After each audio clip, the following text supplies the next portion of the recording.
네, 안녕하세요. JJ비뇨기과 강태진 원장입니다. 오늘은 저희가 진피 음경 확대 수술 후에 만족 못하시는 분들이 왜 만족을 못하시는지 거기에 대해서 좀 알아보려고 합니다. 이 영상을 찍는 이유는 음경 확대 수술이 모든 분들이 다 만족하는 수술은 아닙니다. 어떤 분들은 굉장히 만족을 하지만 어떤 분들은 거기에 만족하지 못하는 경우도 있습니다.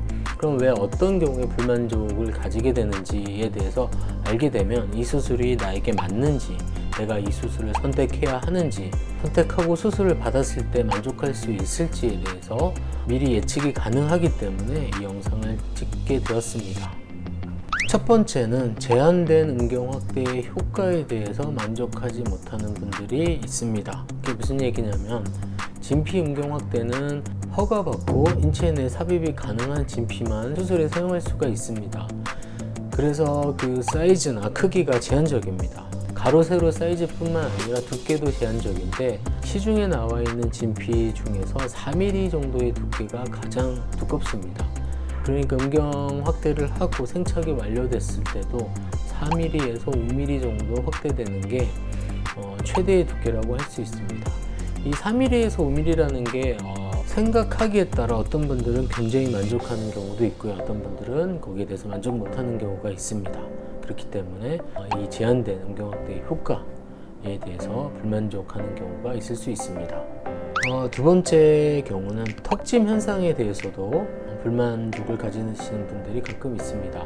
턱짐 현상은 뭐냐면 아까 말씀드렸듯이 진피의 두께는 4mm 정도 되는데 이 4mm의 두께가 인체에 삽입이 됐을 때 이식된 부분하고 이식되지 않은 부분하고 두께의 단차가 발생하는 경우입니다. 이런 불만족은 사실은 어느 정도 예방이 가능합니다.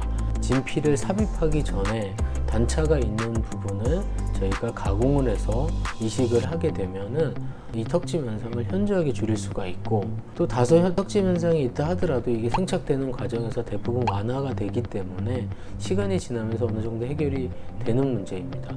하지만 이제 진피가 삽입되는 두께가 너무 얇게 삽입이 됐다든지, 그리고 이제 진피가 귀도 끝까지 삽입이 돼야 되는데 귀도 끝까지 삽입되지 못해서 귀도 바로 하방에서 턱짐이 만져진다든지, 이런 문제는 사실은 이제 수술적 술기의 부족으로 나타나는 현상이기 때문에 이런 것들은 수술 경험이 많은 의료진에게 수술을 받는 게 좋습니다.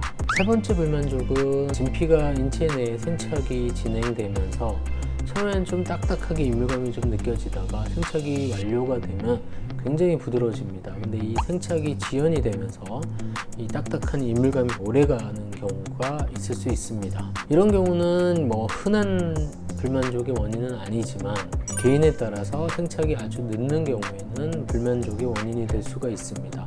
그러면 어떤 경우에 이 생착이 늦냐? 나이가 많다든지 아니면 당뇨와 같은 기저질환이 있다든지 담배를 많이 피운다든지 이런 경우는 생착이 지연될 수 있습니다. 마찬가지로 이제 염증도 생착 지연의 원인이 될 수 있기 때문에 수술 후에 염증이 생기지 않게 잘 예방하는 것도 굉장히 중요합니다.